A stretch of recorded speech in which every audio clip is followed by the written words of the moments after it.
October 29, 1787. At the Nostitz Theatre in Prague, known today as the Estates Theatre, the world premiere of Don Giovanni takes place.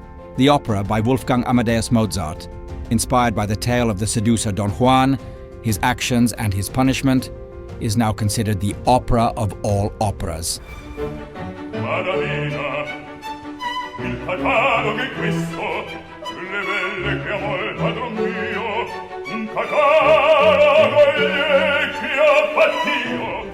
Although Mozart finishes Don Giovanni just before the premiere, the reaction is overwhelming.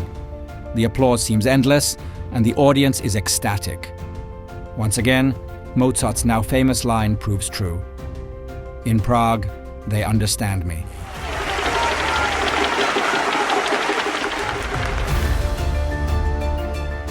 Mozart spent only 5 months in what is now the Czech Republic. Yet the events he experienced here were key to his life. We've already mentioned moments of glory and public adoration. Less known is that his career nearly ended here, when at the age of 11, he almost died of smallpox in the city of Olomouc.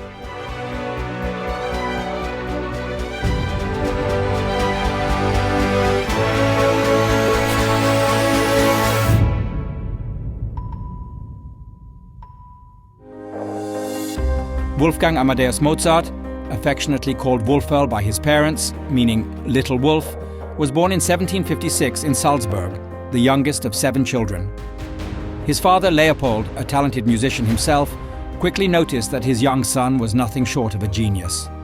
At just 4 years old, Wolfgang could play melodies on the piano by ear without any training. After hearing a piece only once, he was even able to write it down in musical notation.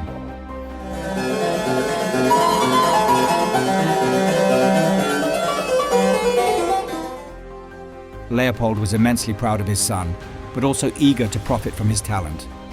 He took him on a tour across Europe, showcasing the boy as a musical prodigy in noble courts for a fee. They visited what is now Germany, the Netherlands, Switzerland, and England. But that wasn't enough for Leopold. He wanted to reach the imperial court. When he learned that the wedding of Empress Maria Theresa's daughter, Maria Josefa, to Ferdinand the Fast of Naples and Sicily was being planned in Vienna, he was determined that 11-year-old Wolfgang must be there. They even relocated to Vienna for the occasion. But Leopold's plans are derailed by a smallpox outbreak that strikes Vienna with devastating force. The disease is killing every second child, and even the 16-year-old noble bride isn't spared. At that point, Leopold decides they must leave the city. The Mozarts head to Czech lands, first to Brno, then to Olomouc, with concerts for the local nobility in mind. But their escape from illness comes too late. 2 days after arrival, young Wolfgang shows the first signs of smallpox. The medicines meant to ease the illness are still untested, so Leopold refuses them and adds a telling remark: "I place this matter in God's hands with trust. It rests solely on His grace, whether He wishes to preserve His great work, this miracle of the world He has created, or whether He chooses to take him back." Mozart eventually recovers and returns to his native Austria. In the years that follow, he gradually breaks free from the influence of his authoritarian father and earns a living as concertmaster to the Archbishop of Salzburg. But he is far from happy.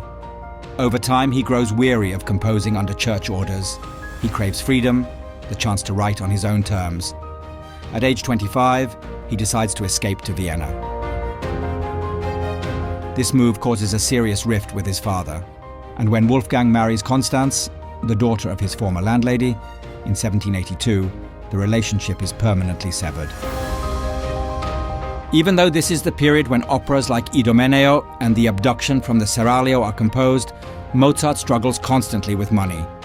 He leads a bohemian and extravagant lifestyle, frequenting parties where he indulges in his greatest passions: gambling, billiards, and women.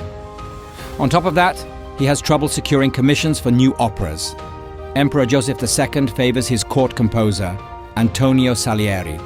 Here is our illustrious court composer, Maestro Salieri. It's important to add that the alleged rivalry and resentment of Antonio Salieri toward Mozart, as portrayed by British playwright Peter Shaffer in his play Amadeus, and later by Milos Forman in his famous film, is purely fictional and an artistic invention. Do you know, I actually composed some variations on a melody of yours. Oh, really? Which one? Mio caro donne. Well, I'm flattered. A funny little tune, but it yielded some good things. But back to our story. It's in Vienna that 30-year-old Mozart finally receives a commission directly from the emperor to compose the opera, The Marriage of Figaro. One of his best-known works premieres on May 1st, 1786, at the Berg Theatre in Vienna. But the Viennese don't appreciate it at all. Unlike the people of Prague, who see the opera a few months later. Their enthusiasm reaches Mozart personally as he accepts an invitation and conducts a performance of The Marriage of Figaro in Prague on January 20th, 1787. After this phenomenal success, Mozart is offered a new commission by the director of the Nostitz Theatre. He leaves Prague with 1,000 gold coins in advance, 120 more, as he later notes, than he had received from the Viennese court for his two previous operas combined. For his subject, he chooses the tale of the amoral womanizer Don Juan. He has 8 months to write the opera, and it is not an easy time. His father Leopold dies, and despite their many conflicts, or perhaps because of them, Wolfgang is deeply affected.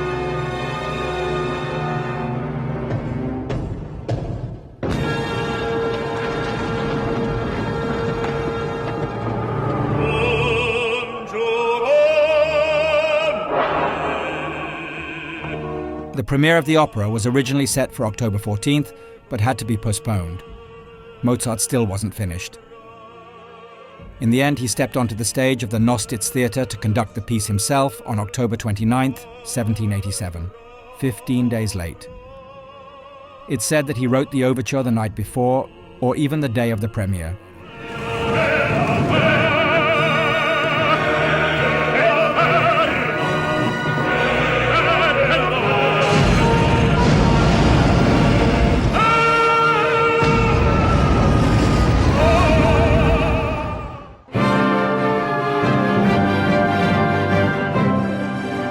One more of Mozart's operas would premiere in Prague, La Clemenza di Tito, or The Clemency of Titus. He composed it and conducted it himself on September 6, 1791, for the coronation of Leopold II as King of Bohemia.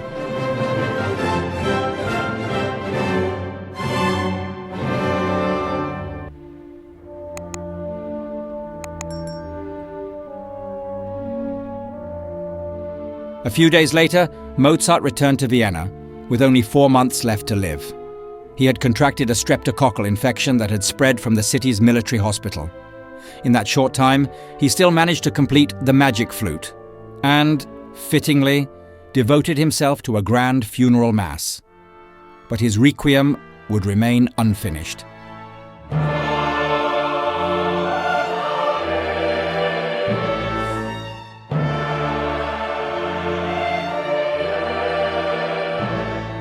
Wolfgang Amadeus Mozart dies in Vienna on December 5, 1791, at just 35 years old. He ends his life in solitude and poverty. His body is placed in a mass grave, the kind used for the city's poor.